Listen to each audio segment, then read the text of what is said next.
Sinceramente, não sei o nome dos profissionais, até porque se for fazer um comparativo de relação ou de contato, quase que não existe, né? Esse contato. Pelo contrário, na verdade, eu tinha uma relação, porque eu sabia exatamente quem era a médica que tinha me dado o diagnóstico da biópsia, quem tinha feito, e eu sempre vou lá no mesmo hospital e é a mesma médica que faz os laudos de mamografia e tal. E toda vez eles me perguntam, né, se eu tive, onde que eu tive câncer, etc. Eles fazem um questionário antes. E eu sempre falo e eu sempre digo que foi com ela que eu fiz. E que ela que me falou e tal. E ela nem se importa, assim. Ela nem... Isso é a mesma coisa que nada. Eu não tenho...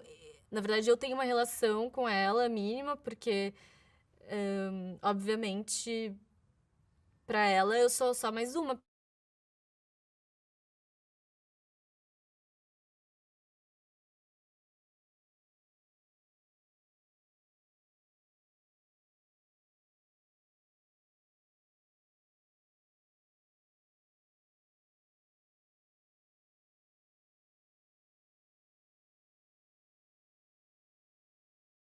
Informação clara sobre o que é a radiologia. A sociedade, ela tem dúvidas de quem é esse médico. Ela, por vezes, confunde o médico radiologista com o técnico. Ela confunde o médico radiologista com o radioterapeuta.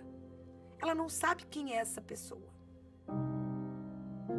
O diagnóstico, ele é feito fundamentado em 3 pilares: os aspectos clínicos, exames complementares, como a imagem, que a gente se insere aqui, e a anatomia patológica.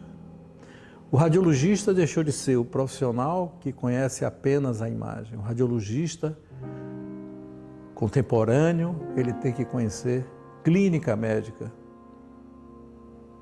para exercitar a correlação com os achados de imagem. O radiologista contemporâneo tem que ter aprofundamento também em anatomia patológica, para nesse contexto o diagnóstico ser consolidado. Então a multidisciplinaridade é uma tendência moderna para a consistência do diagnóstico. E nesse contexto está a figura do radiologista.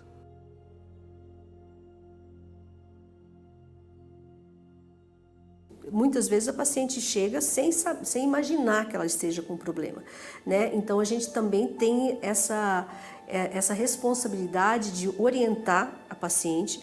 Muitas vezes a gente tem um trabalho de bastidor também que é bem importante para o radiologista. Esse trabalho de bastidor, assim, de dar uma volta, ligar para o médico já chamar essa pessoa, passar na frente, já atender sabendo que existe algo grave.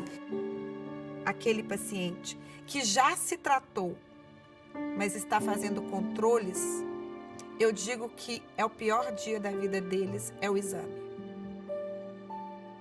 É uma ansiedade muito grande, principalmente para o paciente oncológico, estar ali, fazer o exame naquele momento, de 3 em 3 meses, ou seja, de como for o tempo que o médico coloca, ele pode ser um divisor ali, um divisor de estar tudo bem para ir para tudo mal, ou estar tudo mal e fazer o exame e as coisas estarem muito bem. O exame que mais me marcou foi a tomografia que eu fiz depois que eu tive câncer, que seria, assim, a tomografia que iria apontar se eu tava bem ou se tinha voltado. E daí, eu já tinha feito tomografia antes, então não era algo novo, assim. Mas o que me marcou foi que eu lembro de tremer enquanto eu fazia. Tremer muito, assim, todo o meu corpo tremia. E eu lembro de pensar que era o ar-condicionado que tava frio. Só que acho que era porque eu tava nervosa. Porque por mais que eu quisesse sempre aparentar, tá forte, assim, chega um momento em que Dá medo? Assim, como eu sou muito sensível àquilo que as pacientes estão passando, e normalmente é câncer, né, com que a gente lida, teve uma ocasião em que eu era bem mais nova também, eu estava atendendo uma paciente muito jovem e que ela veio com uma suspeita de câncer de mama. E eu fiz o exame, e realmente era, né, um câncer, e aí terminou o exame, ela entrou para se trocar no vestiário e quando ela estava saindo, eu estava ainda conversando com uma assistente de sala e eu falei assim, nossa, que pena. E ela ouviu. E aquilo, ela ouviu e eu vi que ela ouviu e eu fiquei tão chateada, assim, sabe? Daí ela falou assim, doutor, é câncer, né? E aquilo, eu ainda não tinha essa maturidade de como contornar aquela situação. Eu falei assim, olha, assim, a imagem não mostra tudo, né? Mas existe uma chance, sim, mas vamos torcer para que não seja, mas você vai precisar de um novo atendimento, tudo. Mas aquilo me magoou muito, porque eu não queria ter falado para ela daquela forma. Então foi um descuido, né, que muitas vezes a gente tem, não percebe que a pessoa está ali e fala da pior forma possível. Então a gente tem que cuidar com as nossas expressões, a gente tem que cuidar com a nossa fala, com a nossa linguagem e sempre tem que cuidar para que a gente emita uma mensagem, mas sempre da mais positiva possível, né? Sem tirar a esperança de ninguém. Então essa é a nossa função também como médico, que às vezes a gente está na linha de frente mesmo, nós somos a primeira pessoa que vai lidar com o câncer da paciente. E daí também tem essa questão, assim, porque eles me diziam uma coisa e eu me senti o tempo inteiro um pouco enganada, bem entre aspas, porque eles não quiseram me enganar, mas eles queriam de alguma forma positiva me colocar nesse processo, só que eu sentia que pra mim seria melhor se eles me dissessem exatamente o que eu precisava fazer, sem tanto otimismo. Porque o que acontecia, eu fiz a quimioterapia e daí eu achava que eu já ia ter parado com tudo e daí eu tinha que depois ter essa outra queda, assim, sabe? E daí mais uma queda, mais uma queda, mais uma queda, anos de tratamento, sabe? E eu acho que se eu tivesse entendido melhor desde o começo que seria isso, de uma forma bastante direta, teria sido muito melhor pra mim, né? Ou não também, não sei. Na ultrassonografia, diferente dos métodos axiais, que é a tomorressonância, em geral, na tomorressonância o médico acaba ficando mais na workstation, então vai na hora que tem que injetar o contraste, fazer entrevista com o paciente, mas nós da ultrassonografia, ao mesmo tempo que nós estamos fazendo o exame, nós já estamos coletando os dados do paciente. Então você tem uma grande chance, uma oportunidade de fazer esse relacionamento. Tanto é que vários dos meus pacientes, como eu trabalho muito com oncologia, acabam se tornando até amigos, assim. Teve um caso de um senhor, o seu Benedito, que ele foi um cara que me emocionou, porque quando ele estava saindo da sala, ele falou, eu estou vendo, já estou sabendo que o meu tumor está em progressão. Eu acho que eu não vou te ver mais, não vai ter mais 6 meses para eu te ver. Então, eu só quero dizer para você continuar a ser a médica que você é, como você é e tal, porque você realmente ajuda muita gente que está aqui. Eu falei, nossa, a gente como ultrassonografista, olha o impacto que um médico pode ter num paciente. E eu sempre procuro passar isso para os meus residentes. Você é um médico para um paciente e ele vai ser quase que único na vida do paciente, né? Agora, quantos pacientes você tem no seu dia? Né? Às vezes você tem 20 pacientes no seu dia. Então, o impacto que a sua impressão pode causar num paciente pode ser tanto para o bem quanto para o mal. Aproveite esse momento para deixar uma impressão para o bem, né? Então, sempre fazer com que o paciente saia dali com a impressão de que você está realmente focado no exame dele, preocupado com o bem-estar dele. Vou te contar uma história especificamente de uma paciente, uma moça jovem, 30 anos, com um tumor de fígado, que estava sendo tratada como um tumor não ressecável. Não era possível tirar aquele tumor no momento. Ela foi solicitar uma segunda opinião na capital e o médico solicitante me ligou, Luciana, vamos discutir, me ajuda. O que a gente pode fazer? Participa comigo dessa decisão. Fizemos um exame X que, olhando a anatomia, a doença, eu cheguei à conclusão, olha, acredito que nós temos sim planos de dissecção. Uma paciente que já estava sendo considerada para cuidado paliativo. Essa paciente foi à cirurgia, essa paciente é de Montes Claros, ela viaja de 6 em 6 meses para fazer o controle, ela está em controle há mais de 3 anos, ganho presentes da minha paciente a cada 6 meses, porque nós fizemos diferença na vida dela, colaborando nessa decisão. Num dia típico de sexta-feira, que eu nem trabalhava sexta-feira nesse hospital à tarde, né, nesse dia, meu marido me liga e fala, nossa, Fabiana, eu tô com uma dor de estômago, não é comum essa dor em mim, posso ir aí fazer um ultrassom com você? Aí você já vem, né, na cabeça assim, paciente novo, rígido, ele super saudável, gosta de atividade física. E eu falei, vem que eu faço esse exame com você. Assim, a gente brincando, colocamos na maca, liguei o aparelho, tudo. E de repente, nessa hora, quando começa a fazer o exame dele, eu vejo um monte de nódulo hepático. Eu olhei assim pra ele, que estranho, tem um monte de nódulo no seu fígado.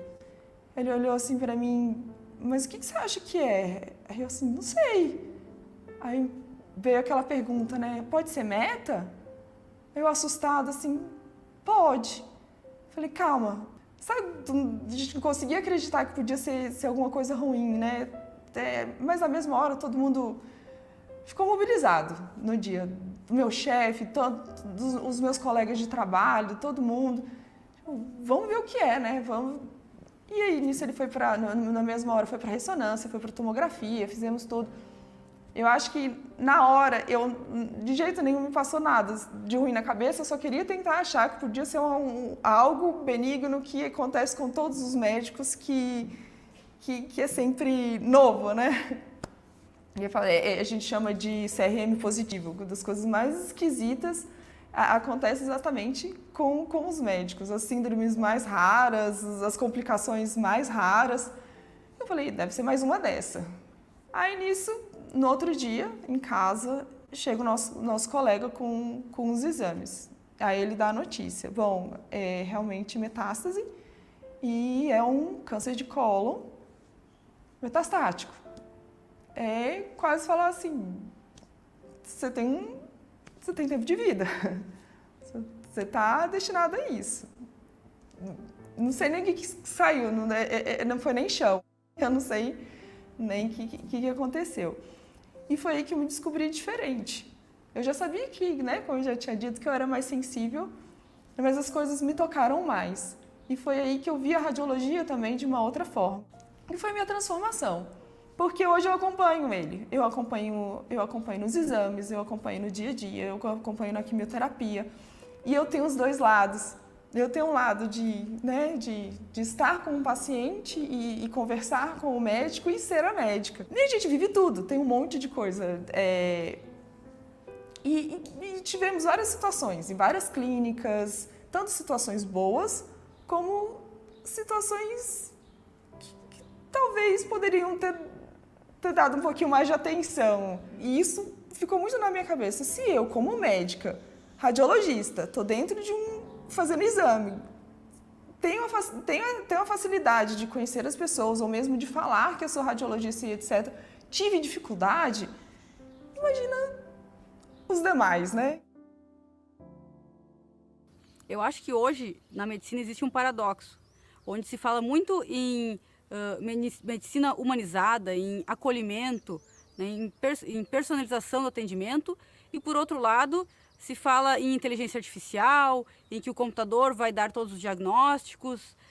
Cada vez mais existe a teleradiologia, onde o radiologista está cada vez mais distante fisicamente do seu paciente, né? Então, isso eu acho que é algo que a gente tem que ter muito cuidado e pensar sobre isso. O que realmente o paciente precisa, né? Claro que a tecnologia vem nos ajudar, vem trazer diagnósticos mais precisos, mas não é só isso, né? O paciente ele tem toda a sua ansiedade, ele precisa desse acolhimento. A falta de humanização da medicina hoje me preocupa, porque, por definição, o exercício da humanização em medicina, ela está intrinsecamente relacionado com esse binômio, o médico e o paciente. O exercício da medicina é feita por um ser humano, em função de um ser humano. Então, ela é, por natureza, humanizada. Os desafios de se pensar uma radiologia humanizada são muitos. O primeiro deles é que, normalmente, quem quer fazer radiologia é mais voltado à tecnologia, à inovação e já almeja uma especialidade com pouco contato com o paciente. Nós estamos caminhando para um modelo de produtividade muito grande. Então, o médico radiologista ele tem que dar laudos, relatórios. Cada vez existe uma maior pressão para o volume. Nós vamos ter que nos reinventar dentro da radiologia. Então, o futuro que eu vejo da radiologia? É o radiologista que ele não vai ser simplesmente um emissor de laudos. Um cara que vai lá, olha as imagens, escreve um laudinho, assina embaixo e entrega para o paciente de uma maneira mais fria e pessoal possível. Senão, esse tipo de radiologista ele não vai sobreviver, ao meu ver. Fazer esse vínculo, tanto com o médico assistente quanto com o paciente, é de extrema valia para todos os lados, inclusive para a gente se firmar como uma especialidade e não ter essa ameaça que hoje existe, essa questão desse fantasma da inteligência artificial. Não pode distanciar o paciente do médico. O médico é o protagonista desse processo. O médico é a figura mais importante desse processo, juntamente com o paciente. O paciente é o nosso foco, é o nosso objetivo. E tudo que nós fazemos, tudo que nós desenvolvemos a nível de tecnologia, investimento em inteligência artificial, inovações tecnológicas, é para atender melhor o paciente. Mas se não houver essa relação do médico com o paciente, nada disso é reconhecido pelo paciente.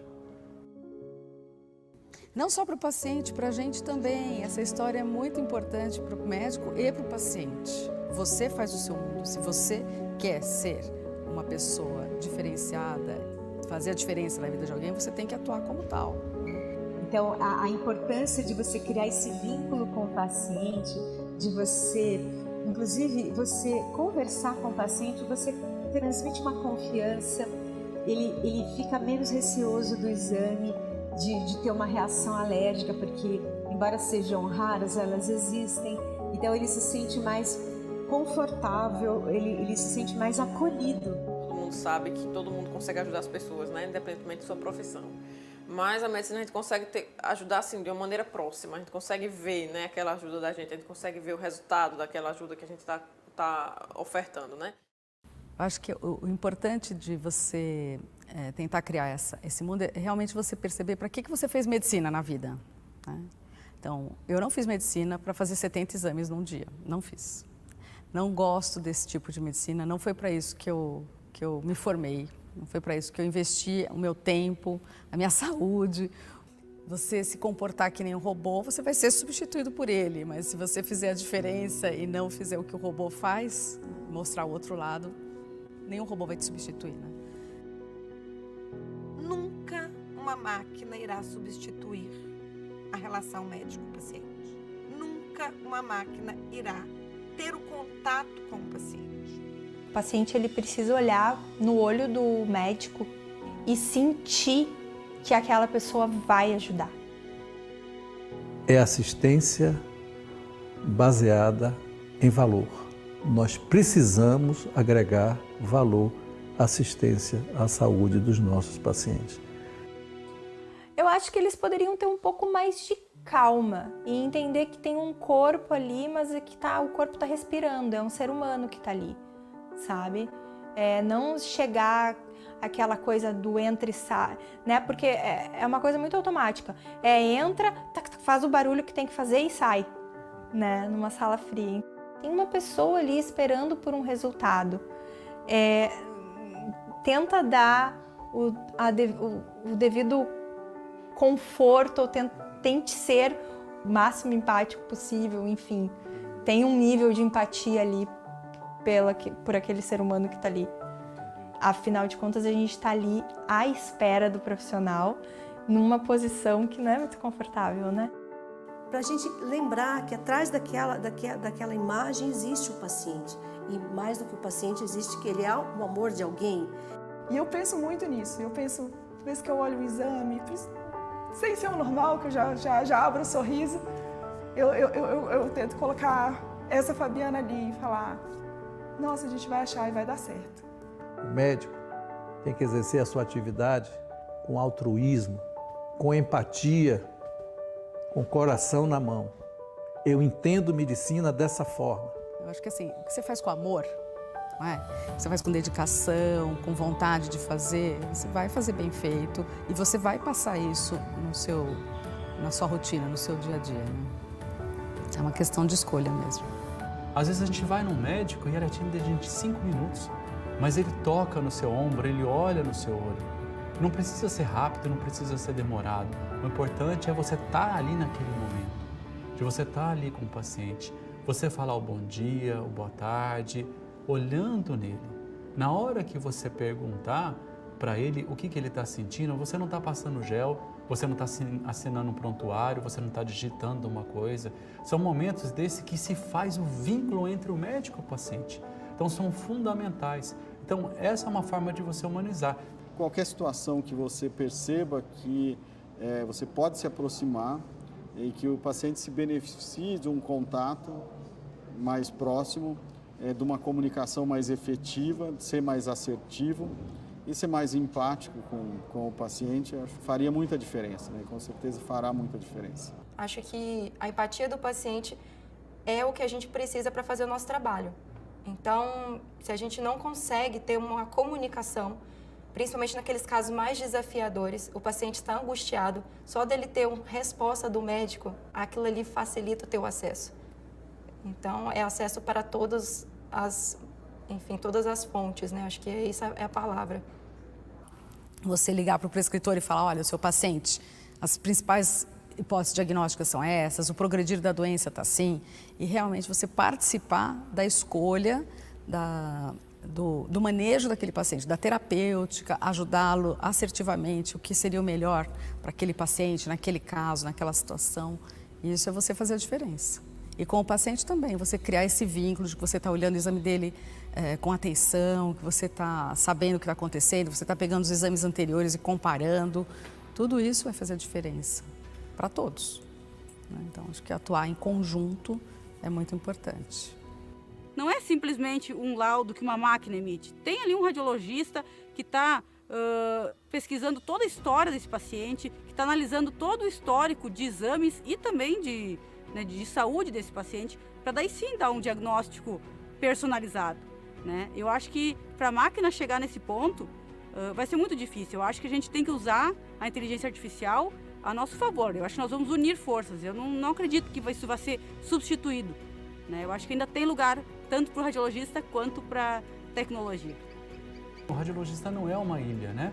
Então tem toda a equipe, né? A pessoa que chama o paciente para pôr na sala, a enfermeira, a técnica de enfermagem, o técnico de radiologia, o biomédico e até a pessoa que vai entregar seu laudo, no caso da pessoa for buscar um laudo físico. Então, todo um processo que tem que ser sensibilizado em todas as pontas. Esse cuidado com o paciente, que é o que faz, é o nosso fim, é o nosso meio de trabalho, é ele. Nós não produzimos relatórios, nós ajudamos a salvar vidas. Precisamos trazer o radiologista para a luz em todos os seus sentidos. No mundo cada vez mais de processos, de fluxos, de robotização e de informatização, você buscar ser cada vez mais humano, né? Promover uma mudança no dia daquele paciente para melhor. Então, se você fizer o seu melhor, com certeza você não será substituído por uma máquina. Eu às vezes eu não sei se as pessoas percebem que eu tenho um contato diferente, mas só que saber de dentro de mim eu tenho isso, eu já fico feliz. Posso falar uma frase da Cora Coralina? Não sei se a vida é curta ou longa demais para nós, mas sei que nada do que vivemos faz sentido se não tocamos o coração das pessoas.